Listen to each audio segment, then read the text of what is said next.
December 12, 2018, Jaipur, India. A 30-year-old Canadian dies in a hospital on his honeymoon. Stomach pain, vomiting, complications from Crohn's disease. Unfortunate, but not exactly headline material.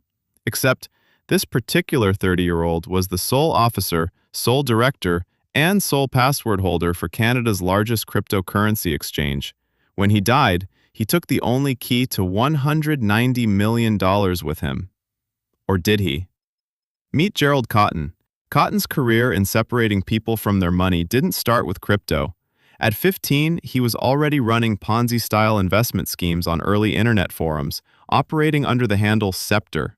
That's where he met Michael Patron, an older, more seasoned operator with his own colorful history. He'd later be revealed to be Omar Danani, a convicted identity fraud felon using a fake name. Two guys with a shared appreciation for other people's money, teaming up. In November 2013, they launched Quadriga CX. By 2016, the entire company was, officially, just Gerald Cotten, one employee running an exchange that would eventually hold over $1 billion Canadian in customer deposits at its peak. No board, no oversight, no one checking his work. What could go wrong? Everything, as it turns out.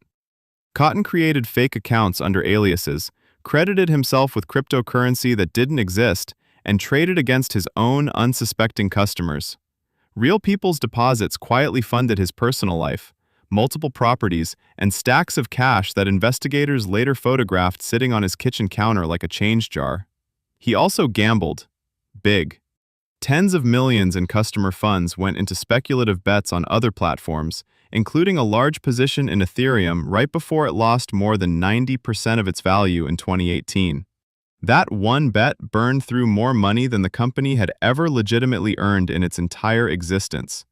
By late 2018, customers were waiting months for withdrawals. Banks had frozen tens of millions more over suspicious activity. The whole thing was buckling. 12 days before boarding a flight to India for his honeymoon, Cotten wrote a new will. He and his new wife, Jennifer Robertson, traveled to Jaipur. On December 8th, he fell ill. He died 4 days later at a local hospital.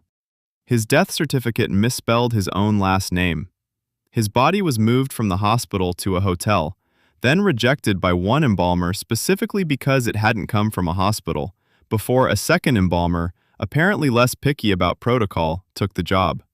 The funeral in Halifax was closed casket.